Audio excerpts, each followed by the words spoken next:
Bienvenue dans ce nouvel épisode. Si tu ne me connais pas, je suis Zeynab, coach et thérapeute, principalement dans le trauma d'enfance et transgénérationnel. Je suis aussi facilitatrice de breathwork, coach et je forme aux soins énergétiques. Aujourd'hui, nous allons aborder un sujet que beaucoup d'entre nous ont traversé à un moment ou un autre. Comment trouver sa voie quand on doute de tout? Je reçois énormément de clientes qui sont dans cette problématique, qui ne savent pas quoi faire, qui ne savent pas où aller, qui doutent vraiment de tout. Je ne sais plus qui je suis perdue. Ces moments-là où tu es complètement perdu, rien n'a de sens. Chaque choix que tu dois faire ou que tu fais te laisse avec plus de questions que de réponses. C'est normal et ça arrive très fréquemment. Et faut savoir déjà que on traverse tous ce genre d'épisode, ce genre de période où on remet un peu tout en question. Nos décisions, nos rêves, notre couple, notre amitié, notre travail, notre raison d'être, etc. Mais ce doute, ce n'est pas forcément l'ennemi à abattre. Ça peut être un profond catalyseur de transformation. Ça peut même t'ouvrir à une nouvelle version de toi-même et à une voie que tu n'avais pas encore envisagée. Dans cet épisode, on va explorer ensemble comment est-ce que tu peux sortir de ce cercle de doute pour retrouver ta voie, même quand tout te semble flou, et surtout comment transformer ce doute en une véritable opportunité de croissance et de réinvention. Avant de commencer, si tu n'es pas abonné, je t'invite à cliquer sur le bouton s'abonner pour rester au courant des vidéos que je sors et active la cloche pour ne manquer aucune vidéo. Et puis n'hésite pas à liker et partager cette vidéo pour que ma chaîne se fasse de plus en plus connaître. Et si tu veux voir comment je peux t'aider, tu trouveras tout en barre d'infos via des séances privées, des séances de groupe ou des formations. Alors le doute. Le doute, c'est une étape naturelle sur ton chemin, vraiment. Euh, j'ai envie que tu comprennes que c'est une étape naturelle. On a souvent l'impression qu'il faut avoir toutes les réponses tout de suite, mais franchement, on n'a pas toujours besoin de tout savoir. Accepter le doute comme étant une étape importante de ton chemin, c'est important. Et c'est un conseil que je te donnerais, d'accepter que ce doute soit là. N'essaye pas de le combattre ou de le fuir, mais plutôt accueille-le, parce qu'il est là pour une raison. Il y a besoin de traverser ces moments d'incertitude où tu es amené à te poser des questions, peut-être pour rééquilibrer des choses dans ta vie, parce que des choses que tu as choisies pour toi il y a longtemps ne sont plus en accord avec la personne que tu es ou la personne que tu deviens. Et le doute va te permettre, ou en tout cas va t'inviter à te poser des questions très profondes pour aller vraiment voir ce qui compte le plus pour toi. Et c'est exactement ce qu'on fait en coaching d'1 heure ou de 2 heures, où je vais vraiment te poser des questions qui vont t'obliger, ou en tout cas t'inviter, à aller profondément en toi. Et c'est dans l'espace du doute que parfois se cache la clarté. Parce que on ne voit pas tout le temps le chemin immédiatement. Mais il peut apparaître au fur et à mesure qu'on avance déjà et qu'on fait confiance au process, même si on ne sait pas tout. OK? Faire confiance au process. Alors, je vais te donner un exemple concret pour que tu puisses y voir plus clair. Imagine, tu es dans une forêt. Imagine, tu es dans une forêt hyper dense et tu te perds complètement.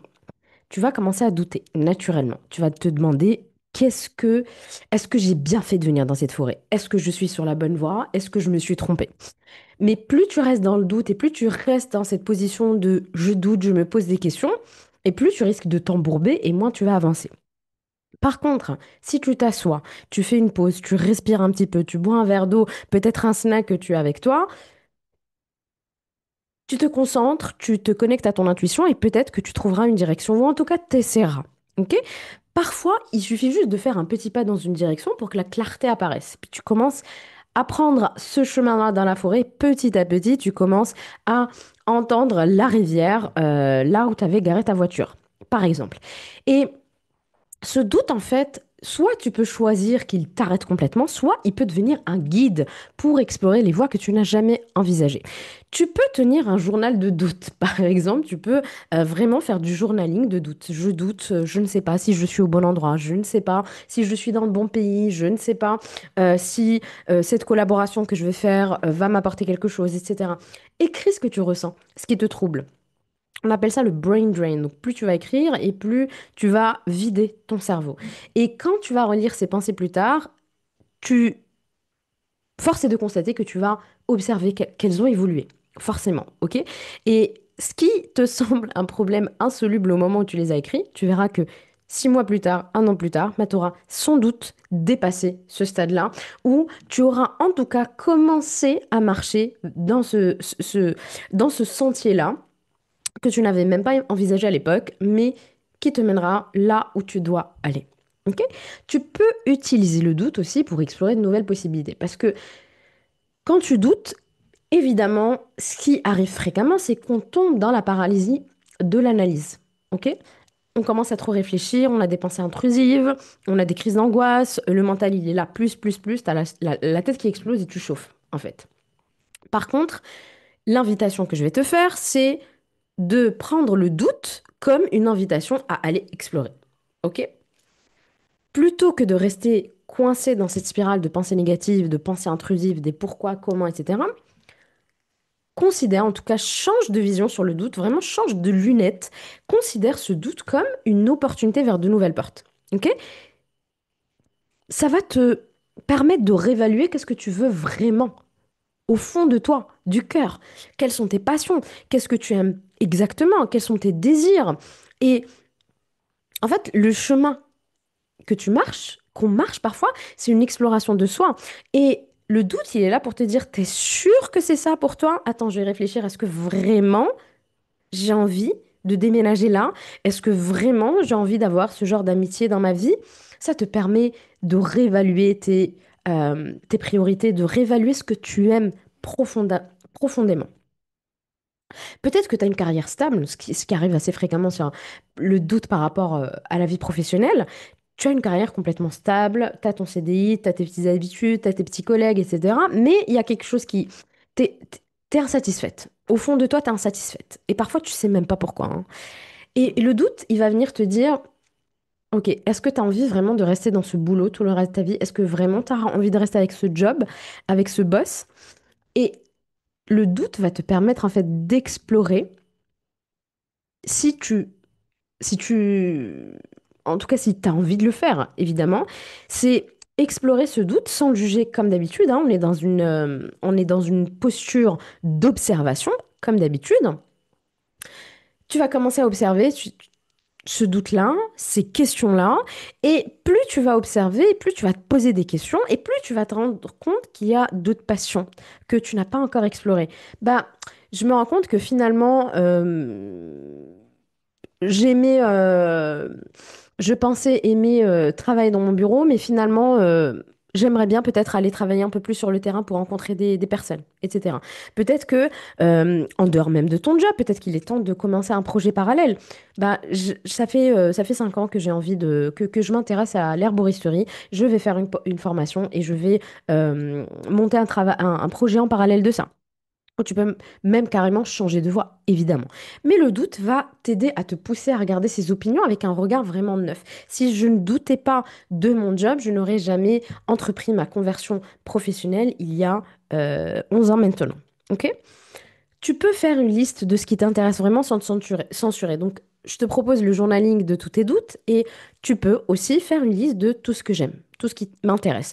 Et peut-être que tu vas me dire, il n'y a rien qui m'intéresse. Ok, mais commence par, t'aimes manger un burger, j'en sais rien. T'aimes les fleurs roses, t'aimes l'odeur de lavande, peu importe. Commence par écrire quelque chose, ok? Note tout ce qui te passionne. Et même si ça te paraît irréalisable sur le moment, le fait le simple fait, en fait, de mettre des mots sur des aspirations, ça peut te libérer, ça peut ouvrir des perspectives que tu n'avais jamais envisagées. Et comment tu veux marcher un chemin si tu n'as jamais pensé à ce chemin à ce chemin ou si tu n'as jamais dit à ton cerveau, ce chemin est peut-être possible. Évidemment, comme d'habitude, je vais t'inviter à te reconnecter à ton corps parce que tout se trouve dans le corps. Ok. Les traumas se portent dans le corps, mais les solutions aussi se trouvent dans le corps. Et je t'invite à faire la paix avec le doute de manière corporelle. Ok? Reviens à ton corps comme d'habitude. Parce que ton corps, comme je le répète très souvent, et si tu me découvres pour la première fois, je vais le dire ici, le corps est un guide ultra puissant. Je pense qu'il n'y a rien de plus puissant que le corps. C'est vraiment ton pendule. Quand tu es pris dans l'incertitude, C'est très facile de te laisser submerger par les peurs, par les pensées, par les angoisses, et si j'y arrive pas, et si. Mais ton corps, lui, il peut toujours te ramener dans l'instant présent. Ok? S- D'où l'importance, évidemment, de sécuriser ton corps, d'où l'importance de réguler ton système nerveux, etc. Parce que sinon, le corps, il va te faire croire qu'il y a un danger alors qu'il n'y en a pas. Ok? Les pensées qui sont liées au doute, elles génèrent évidemment du stress, de la tension, etc., etc. Des tensions corporelles aussi, hein. Si tu te sens dans l'incertitude, prends quelques instants pour respirer profondément. Il n'y a rien de plus ancrant, il n'y a rien de plus régulant que la respiration diaphragmatique qui vient du diaphragme. C'est ce qu'on fait pendant mes séances de breathwork que je t'invite à découvrir 2 fois par mois. Respire juste profondément en faisant gonflant le ventre, en gonflant le ventre. Donc tu inspires par le nez et tu expires par la bouche. Ça va t'aider à revenir au moment présent, à retrouver un calme intérieur, ne serait-ce que quelques minutes, et à envisager ce doute avec beaucoup plus de légèreté et à prendre énormément de recul. À voir ça, comme je dis souvent, from iceberg view, d'un point de vue vraiment d'un aigle qui regarde de là-haut. Si tu te retrouves paralysé par des pensées de est-ce que je vais y arriver? Est-ce que mon projet va réussir? Est-ce que je vais avoir des clients? Imagine, je fais une erreur en quittant mon job, etc., etc. Ça va créer évidemment des tensions dans ton mental, mais évidemment des tensions dans ton corps. Donc, quand tu as ces questions qui viennent là, juste prends un instant pour prendre des profondes respirations. Et ça, tu peux le faire absolument partout, même au travail. Sinon, on appelle ça des pauses pipi. Tu vas faire pipi et tu prends des grandes respirations. Essaye de poser tes pieds dans le sol si tu y arrives. Donc, prends une position assise, le dos bien droit et pose tes pieds dans le sol et ramène ta conscience sur tes pieds pour bien sentir l'ancrage avec le sol. Et fais une pause consciente. Donc, tu le fais de manière consciente. Tu prends de grandes respirations. Tu inspires, tu expires. Tu as la cohérence cardiaque. Tu as plein d'exercices de respiration. Et ça va t'aider à dissiper la tension dans ton corps, à retrouver un moment un sentiment de sécurité intérieure sur le moment, même si ça dure 2 3 minutes, c'est déjà énorme, ok? Et là, tu viens à l'écoute de ton corps, tu viens lui dire tout va bien. Et plus tu vas le faire, et plus naturellement tu vas dissiper les nuages autour de ton intuition et tu vas aller te connecter à ta vérité, ok? Je t'invite vraiment à pratiquer la respiration au quotidien, à pratiquer des exercices de relaxation, à pratiquer le breathwork. Franchement, ça connecte de fou à l'intuition, mais de manière répétée. Je fais des séances 2 fois par mois. Je propose des packs de 10 séances pour que ça soit vraiment quelque chose de régulier. Ça t'aide à apaiser le corps plus, plus, plus, plus. Ça t'aide à te connecter à ton énergie féminine. Et l'énergie féminine, c'est celle de l'intuition, c'est celle de l'ouverture, c'est celle de l'abondance, c'est celle du recevoir.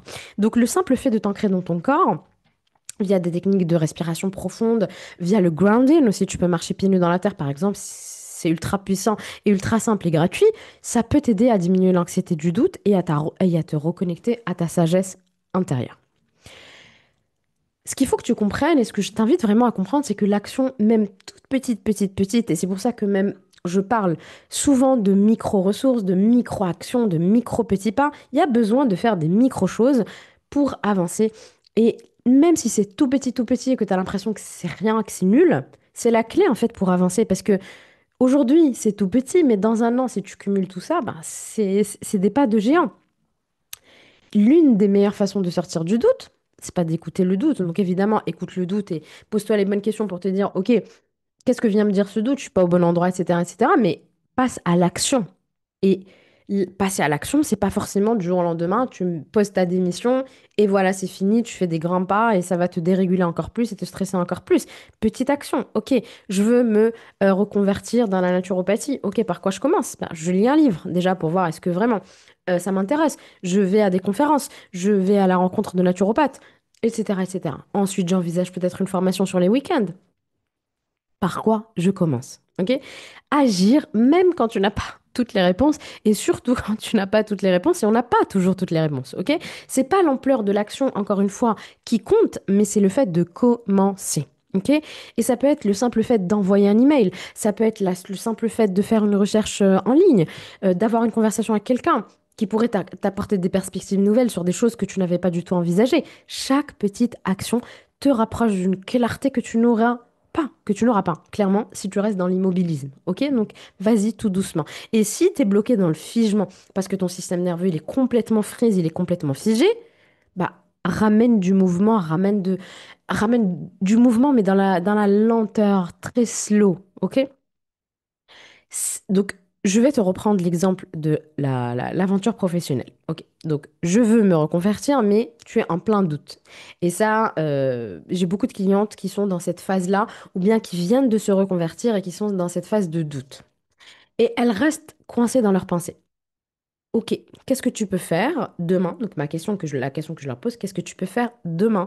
Une action toute simple pour soit avancer sur cette voie parce que tu l'as déjà emprunté cette voie-là, soit pour te convertir dans cette voie-là. Ok, est-ce que tu peux discuter avec des personnes qui ont déjà emprunté cette voie-là?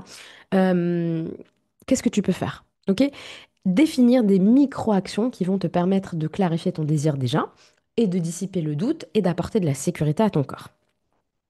Tu peux te fixer des objectifs quotidiens ou hebdomadaires, mais pas des grands objectifs. Ne pars pas dans des trucs, vraiment des micro-objectifs. On reste dans le mot micro. Envoyer un mail, faire des recherches sur trois écoles, cette école, cette école, cette école, etc., etc. Avancer dans le doute, c'est parfois juste faire des petits pas, petits pas, petits pas chaque jour. Et apprends à être patient. Des fois, c'est une question de timing aussi. Je parle souvent de timing divin. J'en ferai peut-être un épisode. Mais avance sans la pression de devoir tout résoudre d'un coup. Avance avec une foi en la vie, avec une foi. Il y a un moustique qui est passé, je sais pas s'il est venu devant la caméra, pardon, mais avec une foi en la vie, avec une foi dans le processus, et avec une foi que quoi qu'il se passe, tu vas en sortir grandi, tu vas en apprendre quelque chose et tu vas avancer. Ok? Les petites actions cumulées vont te mener vers ta véritable le voie et vraiment n'en doute pas, c'est très important que tu le comprennes. Tu as maintenant quelques clés très simples, rien de complètement fou. Et en général, les choses les plus simples sont les plus puissantes. Par contre, il faut que tu le fasses régulièrement. C'est pas tu le fais une fois et après, ciao, on en reparle dans 6 mois. Ça va pas marcher, évidemment. C'est la régularité, c'est tous les jours. Qu'est-ce que tu fais pour marcher dans le chemin? Qu'est-ce que tu fais? Même 2 minutes, 3 minutes, hein, ok? Qu'est-ce que tu fais? Transforme le doute en un allié puissant sur ton chemin. Il n'est pas là pour t'arrêter, il peut te figer momentanément, mais écoute-le et prends-le comme une invitation à explorer, à grandir, à te réinventer même peut-être. Il fait partie du processus et chaque moment de doute est une chance, une chance vraiment. Je considère que c'est une chance et une possibilité d'approfondir ta connaissance de toi-même, de découvrir de nouvelles choses et des possibilités que tu n'avais pas envisagées. C'est une chance de te connecter à ton corps, c'est une chance de t'ouvrir à la vie, c'est une chance de te connecter à ta, à, à ton énergie féminine, à recevoir, etc., etc. Donc, si tu traverses un moment de doute et que tu as envie d'un accompagnement plus personnalisé pour retrouver ta voix et t'aligner pleinement avec ton être profond, je t'invite à découvrir mes coachings. Je t'invite aussi à découvrir mes formations en soins énergétiques qui te permettent de t'autonomiser, de reprendre ton pouvoir intérieur. Tu trouveras tous les détails dans la description de cette vidéo. Et évidemment, n'hésite pas à partager ton expérience, n'hésite pas à partager tes petites astuces pour que d'autres puissent les lire, comment tu es sorti du doute. Je te souhaite une très belle exploration de toi-même et n'oublie pas, la voix est toujours là, même quand tu doutes. Prends bien soin de toi et à très vite. Ciao, ciao.